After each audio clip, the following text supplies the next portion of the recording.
अस्सलामुअलैकुम नाज़रीन व हज़रात, मैं हूं आपके साथ आपका मेज़बान रहीम अहमद खान और आप इस वक्त मुलाहिज़ा फरमा रहे हैं तस्नीम टीवी की खास पेशकश मुशायरा। मुशायरे की आज की इस किस्त में आपका तहे दिल से इस्तकबाल करता हूं। नाज़रीन, इश्क अमर होता है, वो सरहदों, जातियों, मजहब या वक्त के दायरे में बांधा नहीं जा सकता। मोहब्बत की कहानियां किरदारों के गुजर जाने के बाद भी जिंदा रहती हैं। ये एक ऐसी शय है कि इसके खरीदार जमाने के बाजार में हमेशा रहते हैं। नाजरीन, कल मुशायरे में हमने जिक्र किया था साहिर लुधियानवी का। साहिर और अमृता प्रीतम, आखिर इनके बीच क्या वो रिश्ता था, इसके मुतालिक आज हम तफसील से आज की किस्त में जानेंगे।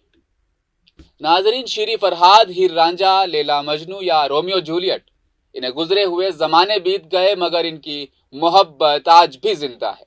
आज भी इनके इश्क के अफसाने लोगों में प्यार का जुनून पैदा करते हैं। इश्क के बारे में दिलचस्प बात यह भी है कि यह अक्सर मंजिल पर पहुंचते पहुंचते लड़खड़ा जाता है, राह भटक जाता है। ऐसी मोहब्बत के लिए मशहूर शायर साहिर लुधियानवी ने ये अल्फाज लिखे थे कि वो अफसाना जिसे अंजाम तक लाना ना हो मुमकिन, उससे एक खूबसूरत मोड़ देकर छोड़ना अच्छा है।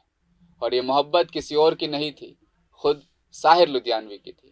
उनकी मोहब्बत थी मशहूर मुसन्निफा अमृता प्रीतम। लोग कहते हैं कि जितनी तरह के लोग उतनी तरह की मोहब्बत। साहिर और अमृता का प्यार भी जमाने से लाहिदा था। इश्क की पहले से खिंची लकीरों से जुदा अधूरी मोहब्बत का ये वो मुकम्मल अफसाना था जिसकी दूसरी मिसाल नहीं मिलती। चाय का एक जूठा कप, जली हुई सिगरेट के टुकड़े, कुछ किस्से, कुछ यादें और ढेर सारे खुतूत, साहिर और अमृता की मोहब्बत की यह कुल जमा पूंजी थी। इसे बॉलीवुड की सबसे बड़ी लव स्टोरी में से एक कहा जाता है। आज की नस्ल को साहिर अमृता की मोहब्बत का अफसाना एक फिल्म के जरिए सुनाने की तैयारियां भी चल रही है। आखिर कैसे हुई अमृता और साहिर के रिश्ते की शुरुआत, आइए जानते हैं। ये सिलसिला आज से करीब 73 बरस पहले शुरू हुआ था। बात 1944 की है, जब उस वक्त बड़ी तेजी से ऊपर रहे शायर साहिर लुधियानवी पहली बार लेखिका अमृता प्रीतम से मिले थे। जगह थी लाहौर और दिल्ली के बीच वाक़ई प्रीतनगर। किस्मत का फेर देखिए कि मोहब्बत के इस अफसाने का आगाज ऐसी जगह से हुआ जिसका नाम ही प्रीतनगर यानी प्यार की नगरी थी। साहिर जुनूनी थे, अमृता बेहद दिलकश, अपनी खूबसूरती में भी और अपनी लेखनी में भी। दोनों एक मुशायरे में शिरकत के लिए प्रीतनगर पहुंचे थे। मध्यम रोशनी वाले एक कमरे में दोनों की आंखें चार हुई और बस प्यार हो गया। मगर प्यार की ये कहानी उस दिशा में चल पड़ी जिसका ना कोई छोर था, ना ही कोई किनारा और ना ही कोई मिसाल। जिस वक्त अमृता साहिर से मिली वो प्रीतम सिंह से ब्याही हुई थी, यानी अमृता पहले से शादीशुदा थी। ये शादी अमृता के बचपन में ही तय कर दी गई थी। अमृता अपनी शादीशुदा जिंदगी में खुश नहीं थी। साहिर से मिलने के बाद उनकी जिंदगी में खुशी की एक नई लहर आई। अमृता दिल्ली में रहती थी, साहिर लाहौर में। दो मोहब्बत करने वालों के बीच की इस दूरी को दूर किया खतों ने। जिस्म दूर थे मगर दिल करीब और रूह एक। सो कागज पर इश्क उकेरा जाता रहा, कभी स्याह तो कभी सुर्ख। रोशनाई ने मोहब्बत में रंग भरे। प्यार के पैगाम की लाहौर और दिल्ली के बीच आमद और रफ्त जारी रही। अमृता के खतों को पढ़े तो मालूम होता है कि वो साहिर के इश्क में दीवानी हो चुकी है। अमृता उन्हें मेरा शायर, मेरा महबूब, मेरा खुदा और मेरा देवता कहकर पुकारती थी। अमृता के साथ बन सकते थे साहिर के रिश्ते। साहिर की जीवनी पीपुल्स पोएट लिखने वाले अक्षय मानवानी कहते हैं कि अमृता वो इकलौती ख्वातीन थी जो साहिर को शादी के लिए मना सकती थी। एक बार साहिर लुधियानवी ने अपनी मां सरदार बेगम से कहा भी था, वो अमृता प्रीतम थी जो आपकी बहू कभी बन सकती थी। लेकिन साहिर शायर भी थे और शायर का जुनून किसी बंदिश में बंधने को राजी नहीं होता। यही साहिर के साथ भी हुआ। उन्होंने अमृता से मोहब्बत तो की मगर अधूरी। वो दिलों के फासले तय नहीं करना चाहते थे। वो एक दूसरे को खत तो लिखते थे मगर दोनों की मुलाकात बमुश्किल ही होती थी और जब दोनों मिल जाते तो खामोशी के साए में खो जाते।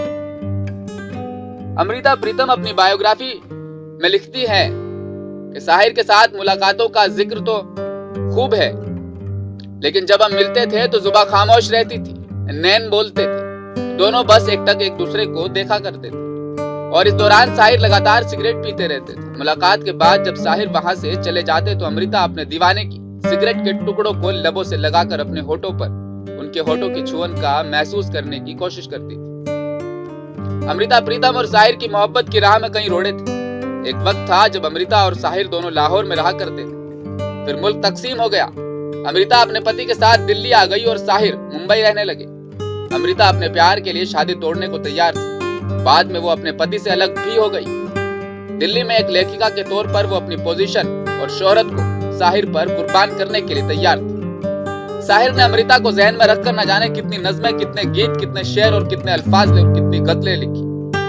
वहीं अमृता प्रीतम ने भी अपनी आत्मकथा रसीदी टिकट में खुलकर साहिर से इश्क का इजहार किया। मगर साहिर कभी अमृता को पूरी तरह अपनाने के लिए ज़हनी तौर पर तैयार नहीं हो सके। उन्हें इस प्यार का मुकम्मल मुस्तकबिल नजर नहीं आता था।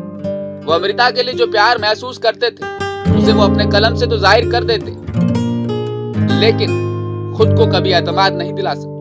आखिर वो एक शायर जो ठहरे।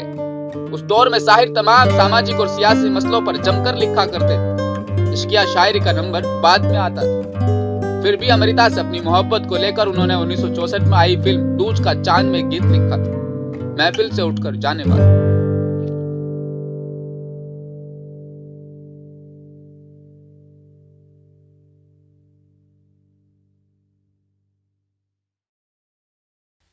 नाजरीन, गीत महफिल से उठकर जाने वालों, इसके मुतल्लिक अक्षय मनवानी बताते हैं कि गीत साहिर और अमृता की एक मुलाकात के किस्से से जुड़ा हुआ था।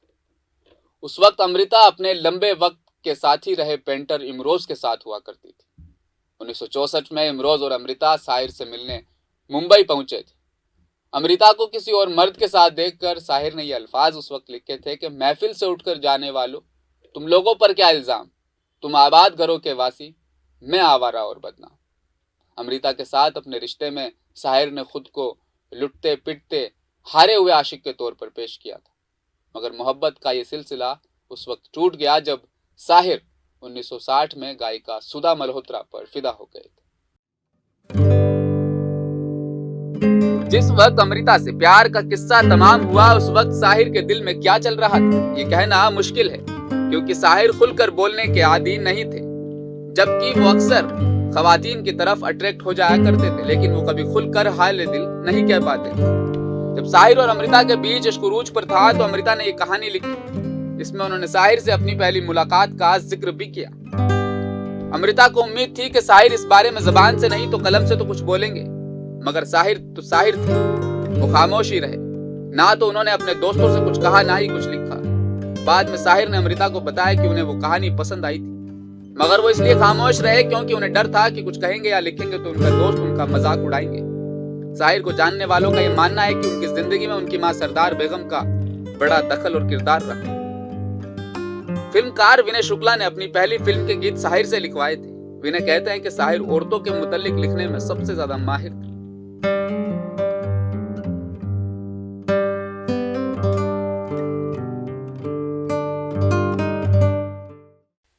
साहिर लुधियानवी और अमृता प्रीतम की मोहब्बत का जिक्र चल रहा है, इसमें एक किस्सा जरूर शामिल करना चाहूंगा।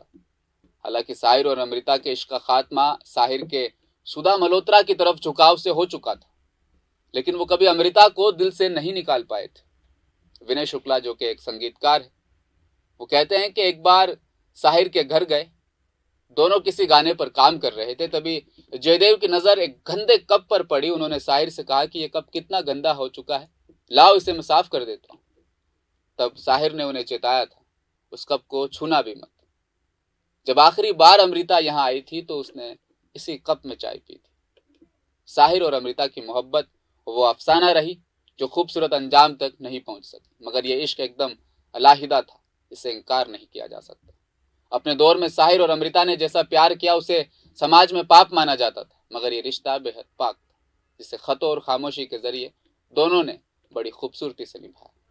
अधूरी रह गई ख्वाहिशें, इस किस्से ने दो दिलों को मोहब्बत से लबरेज कर दिया। ये एक ऐसा अफसाना है जो हमारे जहन में हमेशा रहेगा, भले ही साहिर ने इसे गुपचुप निभाया। भले ही अमृता को साहिर का साथ हमेशा के लिए नहीं मिल सका, मगर दशकों बाद भी लोगों की यादों में यह किस्सा आबाद है।